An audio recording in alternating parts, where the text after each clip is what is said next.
Hello friends, welcome back to my channel economic corner.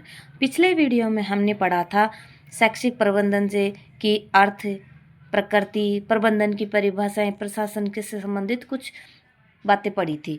अब हम पढ़ने वाले हैं शैक्षिक प्रबंधन की विशेषताएं। हमने शैक्षिक प्रबंधन की प्रकृति तक पढ़ लिया था। अब हम पढ़ने वाले हैं शैक्षिक प्रबंधन की विशेषताएं। और बच्चों, आपके द्वारा मैंने पिछली वीडियो बनाई थी, आपके द्वारा बहुत प्यार दिया गया है और इस प्यार देने के लिए आपका दिल से धन्यवाद है। चलिए शैक्षिक प्रबंधन की विशेषताएं पढ़ते हैं। इसकी पहली विशेषता है गत्यात्मक प्रक्रिया। ये एक डायनेमिक प्रोसेस होती है। शैक्षिक प्रबंधन एक गत्यात्मक प्रक्रिया है क्योंकि यह समय, परिस्थिति और वातावरण के अनुसार ढलती एवं बदलती रहती है। सतत प्रक्रिया, कंटिन्यूअस प्रोसेस। ये सेकंड विशेषता क्या है? यह एक सतत प्रक्रिया। ये एक ऐसी प्रक्रिया है जो अनवरत रूप से चलती है। पूर्व निर्धारित शैक्षणिक उद्देश्यों की प्राप्ति के बाद भी यह प्रक्रिया चलती रहती है। और संगठित, थर्ड विशेषता है संगठित प्रक्रिया, ऑर्गेनाइजेशन प्रोसेस। संगठित प्रक्रिया, यह एक संगठित प्रक्रिया इसलिए है क्योंकि इसमें शैक्षणिक उद्देश्यों की प्राप्ति हेतु व्यक्तियों का समूह एकजुट होकर कार्य करता है। क्योंकि अकेला व्यक्ति किसी भी कार्य को पूर्ण रूप से अच्छे से काम नहीं कर सकता, वह एक समूह में एकजुट होकर काम करता है, इसलिए एक संगठित प्रक्रिया है। उद्देश्यों की विद्यमानता, शैक्षिक एवं शैक्षणिक संगठन के उद्देश्य से जुड़ी हुई प्रक्रिया है और उद्देश्य उन गंतव्यों को निर्देशित करते हुए उन्हें शैक्षणिक संगठन द्वारा प्राप्त किया जा सकता है। इसमें जब हमारे पास कोई लक्ष्य होगा, गोल होगा, तभी हम इसमें उद्देश्य जुड़ा रहता है, इसीलिए हम यह संगठन व्यक्तियों को जुटाते हैं और उनसे काम करवाते हैं। यही उद्देश्यों की विद्यमानता उन उद्देश्यों तक पहुंचने के लिए। पांचवी विशेषता संसाधनों के बीच संबंध, रिलेशनशिप टॉन्ग रिसोर्स। शैक्षिक लक्ष्यों को प्राप्त करने के लिए प्रबंधक के सम्मुख सभी साधनों को उपलब्ध करवाया जाता है। वह अपने ज्ञान और अनुभव का प्रयोग करते इनके बीच संबंधों की स्थापना करता है और वांछित परिणाम की प्राप्ति करता है। कहने का तात्पर्य यह है कि प्रबंधक के पास सभी साधन उपलब्ध होंगे और वह उनको अपने ज्ञान और अनुभव के द्वारा इस प्रकार से यूटिलाइज करेगा कि और उनमें संबंध स्थापित करेगा, किससे क्या काम करवाना है, कौन सा अच्छा काम, कौन व्यक्ति अच्छा काम कर सकता है, कौन दूसरा काम कर सकता है। संसाधनों के बीच इंटरकनेक्टिविटी स्थापित करने की कोशिश करता है। सामाजिक प्रक्रिया, यह एक सामाजिक प्रक्रिया, सोशल प्रोसेस है। शैक्षिक प्रबंध एक सामाजिक, क्योंकि इसमें मानवीय संसाधन की विशिष्ट भूमिका होती है, क्योंकि मानवीय संसाधन की विशिष्ट भूमिका होती है। प्रबंधक मानवीय संसाधनों की वांछित परिणामों की प्राप्ति की दिशा में कार्यशील बनाता है।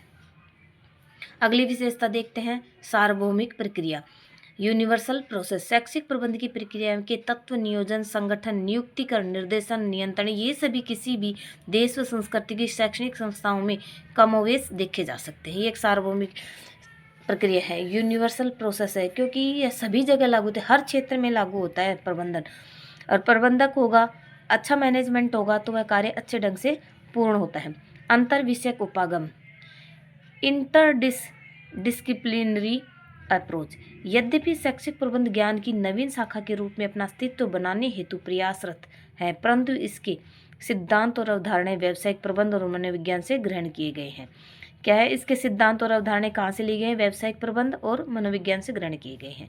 अधिकार सत्ता, प्रबंध एक अधिकार सत्ता की प्रणाली है। प्रबंधक ही किसी शैक्षणिक संस्था में कार्य निष्पादन हेतु आवश्यक निर्देश देते हैं, नियम विनियम बनाते हैं तथा कार्य प्रगति का मूल्यांकन करते हैं। इसमें ऑथोरिटी एक व्यक्ति के पास होती है जो अपने अधीनस्थ से इस प्रकार कार्य करता है, निर्देश देता है, नियम विनियम बनाता है। अगली विशेषता है अदृश्य कौशल। कुछ विद्वानों ने इसके स्वरूप को अमूर्त और स्पृश्य बताया है। उनका मत है कि किसी संगठन में प्रबंध की जानकारी उसके द्वारा प्राप्त किए गए परिणामों से होती है। अदृश्य कौशल, इंटेंजिबल स्किल। कुछ विद्वानों ने इसके स्वरूप का अमूर्त स्पृश्य बताया। उनका मत है कि किसी संगठन में प्रबंध की जानकारी उसके द्वारा प्राप्त किए गए परिणामों से होती है। ये एक अमूर्त प्रक्रिया बताया है, इसको हम छू नहीं सकते, इंटेंजिबल होती है। ये संयोगिक प्रकृति यानी कॉन्टीजेंट नेचर। शैक्षणिक वातावरण सदैव ही बाह्य वातावरण से प्रभावित होता है। यही कारण है कि शैक्षिक प्रबंध की विधियां, तकनीक और सिद्धांत, ये तीनों ही परिस्थितियों और वातावरण के अनुसार परिवर्तित होते हैं। अब है शैक्षिक प्रबंधन के क्षेत्र, स्कोप ऑफ एजुकेशनल मैनेजमेंट। शैक्षिक प्रबंध एक व्यापक प्रक्रिया है जिसमें देश की आवश्यकता, संसाधन, मानव शक्ति, नियोजन आदि निहित होते हैं। प्रबंधन के क्षेत्र की व्याख्या करते हैं हेनरी फ्योल ने कहा है कि प्रबंधन एक सार्वभौमिक विज्ञान है जो वाणिज्य, उद्योग, राजनीति, धर्म, युद्ध, जन कल्याण सभी पर समान रूप से लागू होते हैं। प्रबंध सभी क्षेत्रों में लागू होता है। एक सार्वभौमिक अभी विशेषता में पढ़ा है कि एक सार्वभौमिक प्रक्रिया है। टेलर के शब्दों में वैज्ञानिक प्रबंध के आधारभूत सिद्धांत हमारे साधारण से साधारण व्यक्तिगत कार्यों से लेकर हमारे विशाल निगमों के कर्मों तक लागू होते हैं। इस दृष्टि से शैक्षिक प्रबंधन के 9 क्षेत्र बताए गए हैं। टेलर ने क्या कहा है कि यह साधारण से साधारण व्यक्तिगत कार्यों से लेकर बड़े से बड़े विशाल निगमों के कार्य, विशाल कॉरपोरेट के कार्य भी सभी कर्मों तक लागू होते हैं, सभी पर लागू होता है क्या? प्रबंधन। और इसके 9 क्षेत्र बताए हैं। एक तो उत्पादक का प्रबंधन, इसमें उत्तम शैक्षिक उपलब्धि को दृष्टिगत रखा जाता है।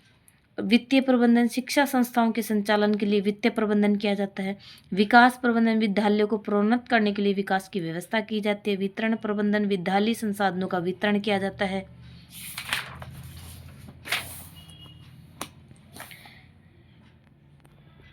क्रिया प्रबंधन, विद्यालयों में सामान्य क्रिया करने का प्रबंध किया जाता है। परिवहन प्रबंधन, विद्यालयों में सामान छात्रों, स्टाफ के लाने ले जाने की व्यवस्था की जाती है। संस्थापन प्रबंधन, संस्था के भवन, उपकरण व अन्य साधनों का प्रबंधन किया जाता है। सेवी वर्गीय प्रबंधन, शिक्षक, कर्मचारी आदि की व्यवस्था, पद एवं भूमिका का निर्धारण किया जाता है। कार्यालय प्रबंधन, प्रत्येक विद्यालय में रिकॉर्ड की व्यवस्था की जाती है। करने के लिए कार्यालय होता है जिसके प्रबंध की आवश्यकता होती है। अब देखते हैं शैक्षिक प्रबंध और शैक्षिक प्रशासन में डिफरेंट क्या है। प्रबंध संस्था का हृदय है। शैक्षिक प्रबंध क्या है? संस्था का हृदय है। और शैक्षिक प्रशासन संस्था का मस्तिष्क है। संस्था का मस्तिष्क कौन है? शैक्षिक प्रशासन। और संस्था का हृदय कौन है? शैक्षिक प्रबंध। प्रबंध कर्मचारियों की संबंधित एवं प्रभावित होता है। प्रबंध क्या है? कर्मचारियों और संबंधित से प्रभावित होता है। और प्रशासन बाह्य घटकों से प्रभावित होता है। प्रबंध का कार्य मध्यम निम्न स्तरीय प्रबंधकों के द्वारा किया जाता है। प्रशासन संबंधी कार्य उच्च स्तरीय प्रबंधक करते हैं। प्रशासन संबंधी कार्य कौन करते हैं? उच्च स्तरीय अधिकारी लोग करते हैं। और प्रबंधक एक कार्यकारी कार्य है, उन उद्देश्यों की प्राप्ति हेतु नीति एवं क्रियान्वयन का कार्य करता है। प्रशासन एक निर्धारणात्मक कार्य है, संस्था की नीति एवं उद्देश्यों का निर्धारण करता है। प्रबंध प्रशासन द्वारा नियुक्त वेतन भोगी वर्ग में होता है और प्रशासन व्यवसाय में पूंजी एवं स्वामित्व प्रदान करता है। प्रबंध संगठन को सजीव एवं गतिशील बनाता है। प्रशासन प्रबंध को निर्देशित एवं संगठन के आकार को निर्धारित करता है। प्रबंध का कार्य स्टाफ के निर्देशन, समन्वय, अभिप्रेरणा से संबंधित है। और प्रशासन का कार्य मूलतः पूर्व नियोजन का है। प्रशासन पूर्व नियोजन करता है। और विद्यालय एक संगठन के रूप में, विद्यालय एक संगठन है। प्रबंधक अथवा प्रशासक की आवश्यकता किसी भी संगठन को सुचारू रूप से चलाने के लिए आवश्यकता होती है। किसी भी संगठन को सुचारू रूप से चलाने के लिए एक तो प्रशासन और प्रबंध दोनों की आवश्यकता होती है। संगठन मूल रूप से सभी प्रकार के प्रशासनिक एवं प्रबंध कार्यों का आधार होता है। अतः प्रभावी विद्यालय प्रबंधन के लिए संगठन के प्रत्यय को विस्तार से जानने की आवश्यकता है। संगठन की परिभाषा जानने से पूर्व निम्नलिखित अवधारणाओं को हृदयंगम कर लेना आवश्यक है। अब देखते हैं संगठन की कौन कौन सी। संगठन एक अनौपचारिक संरचना है जिसमें संगठन में लगे व्यक्ति सहयोग पूर्वक कार्य करते हैं। संगठन चाहे शैक्षिक हो या औद्योगिक, इसके अपने लक्ष्य होते हैं। सभी के अपने अपने लक्ष्य होते हैं। संगठन के लक्ष्यों की प्राप्ति के लिए विभिन्न प्रवृत्तियों का आयोजन आवश्यक है तथा इन प्रवृत्तियों में परस्पर समन्वय होना भी आवश्यक है। और विभिन्न प्रवृत्तियों के संचालन एवं संगठन के लिए आवश्यक है ताकि प्रवृत्तियों का समन्वय हर स्तर पर किया जा सके। तो बच्चों, अब मैं इस वीडियो को इतना ही रखती हूँ क्योंकि मेरी बड़ी वीडियो अपलोड नहीं हो पाती है। मैंने आज बहुत कोशिश करी थी, मैंने ये वीडियो पहले 15-20 मिनट की बनाई थी लेकिन अपलोड नहीं हो पाई, इसलिए मैं दोबारा इस वीडियो को बना रही हूँ। इसीलिए चलिए, आपका वीडियो देखने के लिए बहुत बहुत धन्यवाद। मेरे चैनल को लाइक शेयर सब्सक्राइब ज़रूर करें।